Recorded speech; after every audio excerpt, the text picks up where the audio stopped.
মায়ের কাছে দুটি ভাত চেয়েছিল মেয়েটি। গত 1.5 দিন কাটিয়েছে ভাতের ফ্যান খেয়ে। ওই এক মুঠো ভাত তুলে দিয়েছে তার 4.5 বছরের বোনের মুখে। মেয়েটির নাম মঞ্জু, মঞ্জু আহির। সবর ঘরের মেয়ে মঞ্জু। পেট পুড়ে ভাত খাওয়ার স্বপ্ন নিয়ে কাটায় দিন। সেদিনও ভাতের প্রতীক্ষায় গুনেছিল প্রহর। তার বাবা গেছেন একটা কিছু কাজের সন্ধানে। 6 দিন হয়ে গেল তার কাজটি আর নেই। কোনো এক অচেনা দুঃস্বপ্নে কাটছে দিনগুলি। তবু মঞ্জু তার স্বপ্ন ছাড়েনি।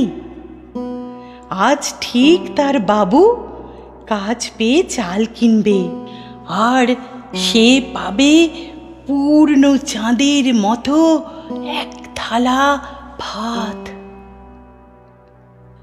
স্বপ্ন তার পূরণ হলো বটে, তবে তার বাবুকে পাড়ি দিতে হলো সুদূর প্রবাসে। রোজ সকালের পান্তা ভাতে নোনতা স্বাদ আনত মঞ্জুর রাত ভোর কান্নার বৃষ্টি। 9 বছর পূর্ণ হতে বিয়ে ঠিক হলো। মঞ্জু ছিল তার বাবুর হৃদস্পন্দন। মঞ্জুর বাবা তার মালিকের কাছে ছুটি চাইলেন, কিন্তু ছুটি মিলল না। শেষ চেষ্টায় মালিকের পা দুটি জড়িয়ে কাঁদতে কাঁদতে বললেন, একবারে যাতে দে বাবু, একবারে জি ছানাটার জন্যে। ওর বিয়া বাবু, ওর বিয়া। ও একটু পর শ্বশুর ঘর চলি যাবে। কথা দিচ্ছি আমি আবার এখানে ফিরে আসবো।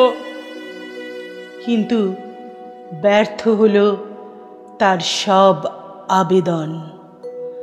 9 বছরের বালিকা বোঝে না অত শত, শুধু বারবার ভেসে ওঠে তার বাবুর মুখখানি। ঘুমের ঘোরেও ডেকে ওঠে, বাবু। যখন হলুদ রঙে ছোপানো শাড়ি পরিয়ে মঞ্জুকে সাজানো হলো, সে এক টানে খুলে ফেলে দিতে চায় তার সব সাজ। শ্বশুর ঘরে যাবার সময় শাল মহুলের জঙ্গলে প্রতিধ্বনিত হতে থাকে তার বুক ফাটা আর্তনাদ, বাবু। নির্লজ্জ কোকিলটা আজও ডেকে চলেছে এই 30টা বছর ধরে। যেন বসন্ত মানে শুধুই রঙের খেলা, শুধুই আবির মাখা বিকেল, যেন শুধুই সুরে মাতাল করা এক অন্য জগৎ। 40-এর দোরগোড়ায় এসে উনুনে ভাত চাপিয়ে মঞ্জু আবারও আনমনা হয়ে পড়ে। ভেসে আসে অতীতের বহু আকাঙ্ক্ষিত ভাতের সুবাস। আজ তার বাবু আর বেঁচে নেই। প্রবাসে থাকতেই মারণ রোগের শিকার হন তিনি। কোনো ক্রমে বাড়ি ফিরে লাভ করেন পূর্ণ মুক্তি। মনে পড়ে যেদিন তার অসুস্থ বাবু বাড়ি এলেন, মঞ্জু ছুটে যেতে চেয়েছিল তাকে দেখতে বাপের বাড়ি। না, অনুমতি মেলেনি তার।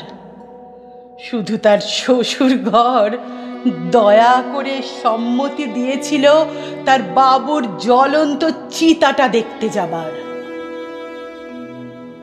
একে একে চলে গেলেন তার মা, তার মাত্র 28 বছর বয়সের স্বামী, এমনকি ছোট্ট বোনটিও। কোলের মেয়েটাও 13 বছরে নিরুদ্দেশ। ভাতের হাঁড়ি থেকে পোড়া একটা গন্ধ বেরোচ্ছে। মঞ্জু হাসে। এই পোড়া কপালে পোড়া ভাত ছাড়া আর কি বা জুটবে তার? পরন্ত বিকেলে কোনো রকমে এক মুঠো ভাত দলা পাকিয়ে মুখে তুলতে যায় সে। পোড়া গন্ধটা এখনো লেপ্টে আছে ভাতের গায়ে। তার সঙ্গে লেপ্টে আছে এক থালা পূর্ণিমার চাঁদের স্বপ্ন। লেপ্টে আছে বাবুর গায়ের গন্ধ।